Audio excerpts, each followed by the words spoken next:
நண்பர்களே வணக்கம். இன்று நாம் பார்க்க இருக்கும் தலைப்பு என்னங்களா, ஓய்வூதியர்களை ஏமாற்றும் மத்திய அரசு. இந்த ஓய்வூதியர்களை இவங்க ரெண்டா பிரிச்சு ஏமாத்துறாங்க சார். ஒன்று தனிப்பட்ட ஓய்வூதியர்கள் கிடைக்கும் பலனை ஏமாற்றுதல், இன்னொன்று ஒரு குரூப்பு. இப்போ உதாரணமாக பிஎஸ்என்எல்ங்கிறது ஒரு குரூப்பு, அவங்க மத்திய அரசு பென்ஷனர்கள் தான். ஆனால் அவங்கள பிஎஸ்என்எல்னு சொல்லி பல ரூல்ஸ் சொல்லி ஏமாத்துறது. இந்த ரெண்டு விதத்தை ஏமாத்துறாங்க. இப்போ இதுல இந்த பதிவுல நம்ம முதல் பிரிவு தனிப்பட்டவர்களை இவங்க எப்படி ஏமாத்துறாங்கன்னு பார்ப்போம். இதுக்கு முன்னாடி நம்ம இந்த பே கமிஷன் ஒன்று வருது இல்லைங்களா, அதனால என்ன லாபம்னு பார்ப்போம். இந்த பே கமிஷனுங்கிறது அந்த அண்டை நாடான ஸ்ரீலங்காவில் பிரசிடென்ட் வந்தாருங்களா திசா நாயக், அவர் வந்த உடனே அந்த எம்ப்ளாயி சம்பளத்தை உயர்த்தினார். உயர்த்திட்டு அவருக்கு ஒரு வார்த்தை சொன்னார், இந்த ஒன்று மட்டும்தான் மக்கள் மத்தியில் உலாவி வரும், அதனால இந்த ஒட்டுமொத்த பொருளாதாரமும் வளர்ச்சி அடையும் அப்படின்னாரு. இந்தியாவிலேயும் இதே மாதிரி தான் 10 வருஷத்துக்கு ஒரு தரம் என்ன பண்றாங்க, இந்த பே கமிஷனை போடுறாங்க. அதனுடைய ஓய்வூதிய பலன் மத்திய மாநில அரசு ஊழியர்கள் எல்லாருக்கும் போகுது. அதனால எல்லா விலைவாசியும் உயருது, எல்லா தரப்பு மக்களும் பயனடைகிறாங்க. ஆனா தனிப்பட்ட சில பென்ஷனர்களுக்கு மட்டும் அந்த லாபம் கிடைப்பதே இல்லை. இப்போ உச்ச நீதிமன்றம் ஒரு தீர்ப்பு கூறியிருங்க. அதாவது முன்னாடிலாம் 33 வருஷம் ஒருத்தர் சர்வீஸ் பண்ணியிருந்தாருன்னா, எப்படியே 33 வருஷம் சர்வீஸ் பண்ணியிருந்தாருன்னா அதில் கடைசியாக வாங்கின சம்பளத்தில் பாதின்னு இருந்துச்சு. அது உச்ச நீதிமன்றம் இல்லை 20 வருஷம் போதும்னு ஒரு தீர்ப்பில் குறிச்சு மறுபடியும் அதை 10 வருஷமாக குறைச்சிடுச்சு. இது ஒன்று. ஆக இந்த பலனை தேடி நம்ம ஒரு உதாரணம் சொல்லுவோம். ஒரு கீழ்கடர்லேருந்து ஒருத்தர் அப்படி முன்னேறி சூப்பர்வைசராக வராரு. சூப்பர்வைசராக வந்த உடனே அவருடைய அடிப்படை சம்பளம் எவ்வளோ தெரியுங்களா? 10,000. நல்லா பாருங்க, அவர் கீழ்கடர்லேருந்து வந்திருக்காரு. அவர் தன்னுடைய லெங்த் ஆஃப் சர்வீஸில் முன்னேறி 10,000க்கு வந்திருக்காரு. மறுபடியும் அதில் அந்த கேரில் சர்வீஸ் பண்ணி ரிட்டையர் ஆகிற சமயத்தில் 12,000 வராருங்க. அவர் 12,000 வரும்போது 30 வருஷம் சர்வீஸ் முடிஞ்சு போது அவர் ரிட்டையர் ஆகுறாரு. ரிட்டையர் ஆகிற உடனே என்ன ரூல்ஸு, 10 வருஷம் சர்வீஸ் பண்ணியிருந்தா போதும், கடைசியாக வாங்க சம்பளத்தில் பாதி. ஸோ இவர் 12,000 கடைசியாக வாங்குறாரு, 6,000 கொடுக்க வேண்டியதானே சார்? கொடுக்கறது இல்லை. புரியுதுங்களா? என்னன்னா ஏற்கனவே அவர் ரிட்டையர் ஆகிட்டார்.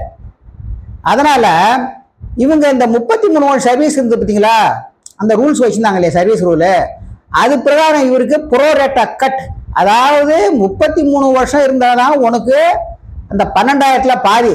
நீ 30 வருஷம் பண்ணதால 12,000ல் பாதி 6,000 இல்லை, அதுக்கு தகுந்த மாதிரி நாங்கள் குறைச்சிரோம் சொல்லி குறைச்சிட்டாங்க. அது 30 வருஷம் சர்வீஸ் பண்ணியிருக்காரு, இவங்க அதை குறைச்சிட்டாங்க. என்ன காரணம்னா நீ 33 சர்வீஸ் பண்ணலன்னு. ஆனால் உச்ச நீதிமன்றம் அதை உடைச்சிடுச்சு, 10 வருஷம் போதுன்னு. இப்போ இந்த அதிகார வர்க்கம் என்ன பண்ணுது தெரியுங்களா, கட் ஆஃப் டேட்னு ஒன்று போடுது. இல்லை நீ பழைய ஆளு, நீ நேற்றைய பென்ஷனர், நாங்கள் இனிமேல தான் கொடுப்போம் அப்படின்னு சொல்லி கட் ஆஃப் டேட் போட்டுச்சு. அதுக்கும் உச்ச நீதிமன்றம் ஒன்று போட்டுச்சு.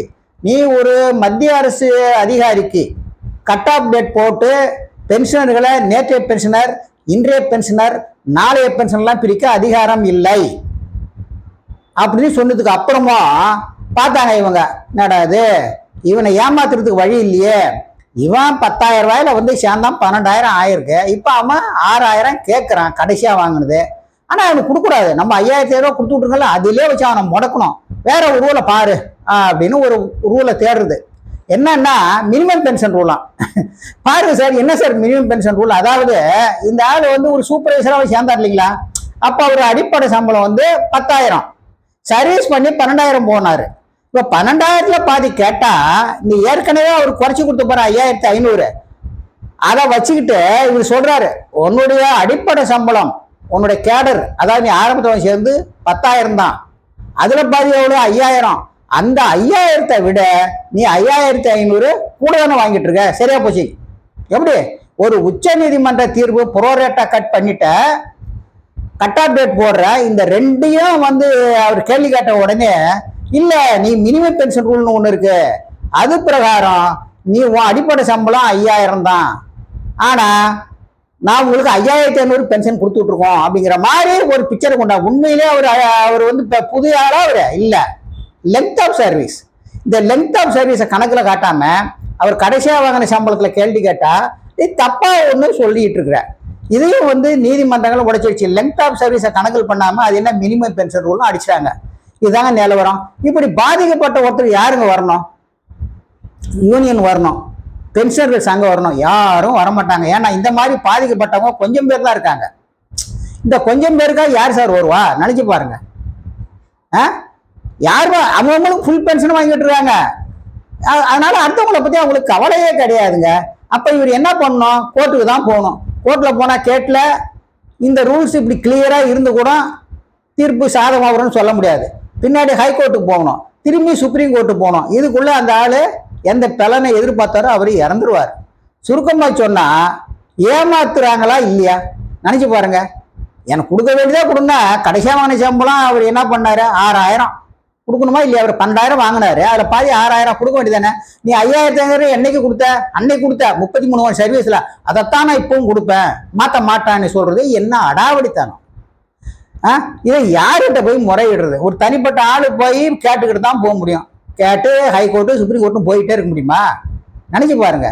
ஆகவே இதை கண்ணூர் இந்த பென்ஷன்கள் சங்கம் மற்ற சங்கங்கள்லாம் இவர்கள் தனிப்பட்ட உதவி பண்ணணும்னு சொல்லி பிடிப்பதோடு நம்ம அடுத்த பதிவில் எப்படி பிஎஸ்என்எல் காரர்கள் ஏமாற்றப்படுகிறார்கள். பிஎஸ்என்எல் போய் வேலை செஞ்சுட்டாங்க அவங்க. ஆனா அவங்க சென்ட்ரல் கவர்மெண்ட் பென்ஷனரு, பிஎஸ்என்எல் பென்ஷன் கிடையாது. அவங்களை எப்படி ஏமாத்துறாங்கிறத பார்ப்போம். நன்றி, வணக்கம்.